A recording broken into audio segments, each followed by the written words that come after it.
Hello guys, Happy New Year and welcome back to our YouTube channel. On this video, we're going to be explaining our first trading week of 2021, and we're going to explain GU and CADJPY. So let's get into it.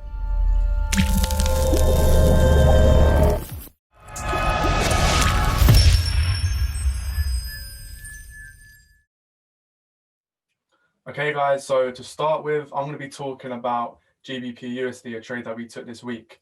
So we're going to start off by talking about the structure of the market and the analysis behind it, and then we'll get into the entry.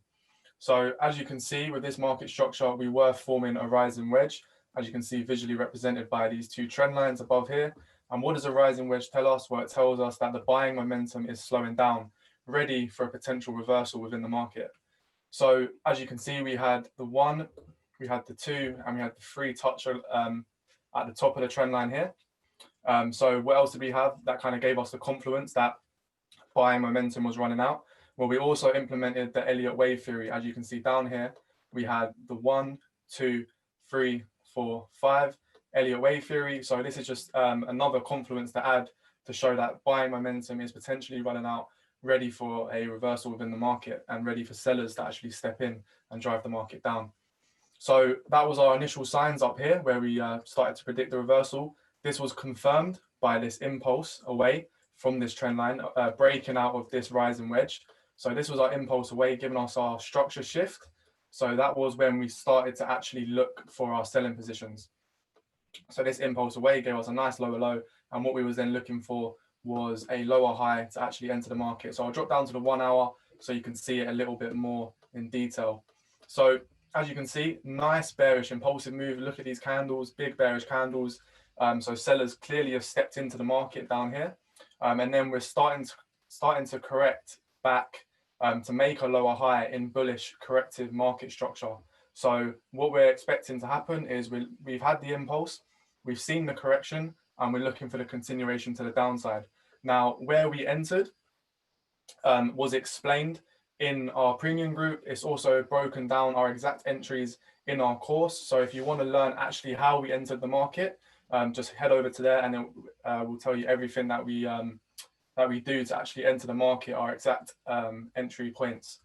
So with this trade, this is where we entered the market. Let's just skip it a little bit. So we actually entered the market on the rejection up here at the 78.6.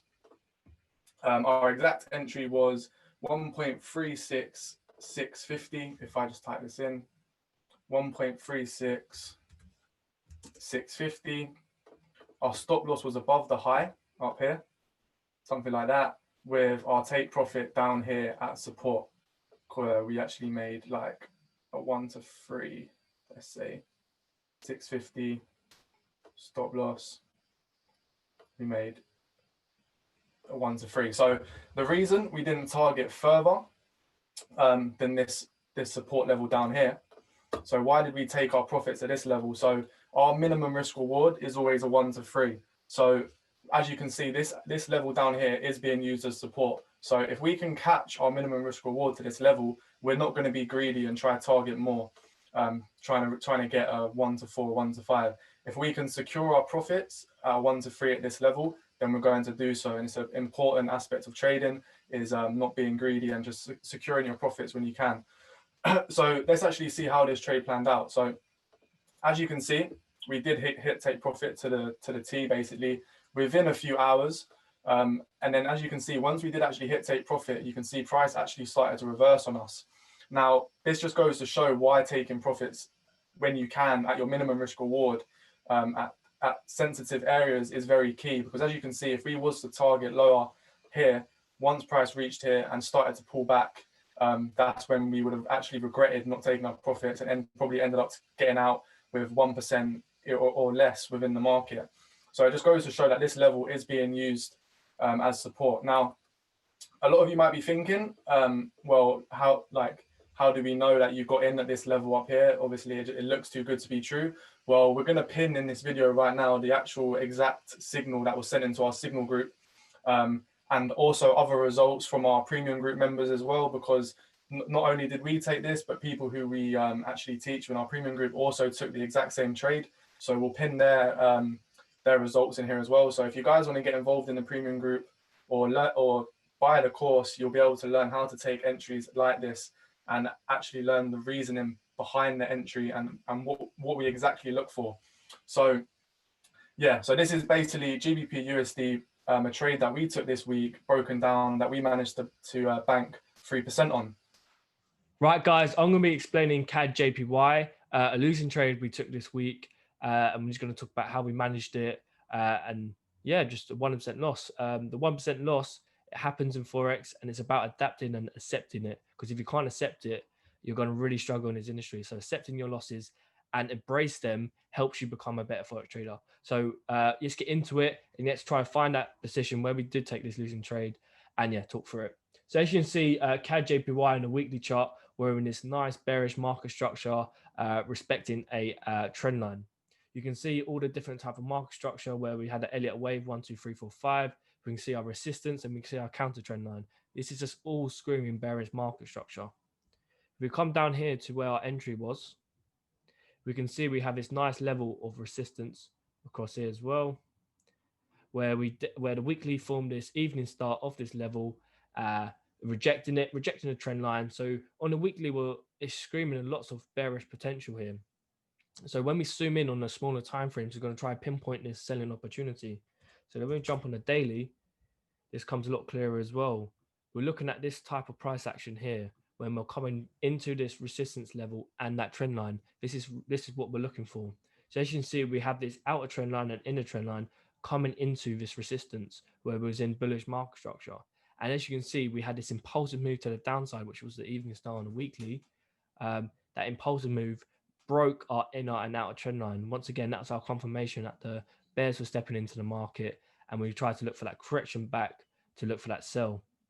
As you can see as well, lots of wicks in around this area here, just screaming once again that the bears are trying to take control. Like the bulls are trying to push up and the bears are just pushing them straight back down with these wicks. So this is something to take into consideration as well, where we're slowing down by looking at the dojis and looking at the candles, waiting for that continuation to the downside. Jump on the 4 hour. Yeah, so this is what we saw as well. We saw a potential head and shoulders pattern as well, where left shoulder, head, and right shoulder, where we're trying to look for the position on the right shoulder. If I zoom in once again, we'll be then drawing something like a Fibonacci from swing high to swing low, as shown. And we'll just be looking for some sort of selling position to any of these type of areas in the market. Now, obviously, we won't break down exactly why we trade and the reasons behind it. That'll be in, you can find out in our course or in our premium group. But I'll tell you our entry level on this was where we got in was, if I type it in, 81,347, and we had a 40 pip stop loss.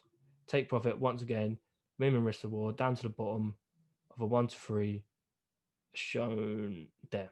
So that was our exact entry, and yeah. So as you can see, we entered at the near enough the end of the correction where we're just looking for that reversal back down to the downside. And as you can see, our stop loss was above the 78.6. Now, reason for that, we'll talk about in our course and premium group as well. But as you can see, it was in a safe position because now price is now pushing to the upside, and it looks like we're actually getting bullish market structure. And that's the importance of having a stop loss. It's just because if you just place the trade and let it run, this is where you can blow accounts. So having a stop loss here in place in the right area allowed us to have, if price was to be a winning trade, it allowed us to catch our minimum risk reward back down to the end of the correction, but also a safe enough place that it stops us out and we know we're wrong because price is now continuing up to the upside. So yeah, so this is CADJPY. This is a losing trade we took, and just the importance of losing trade and how we can embrace it.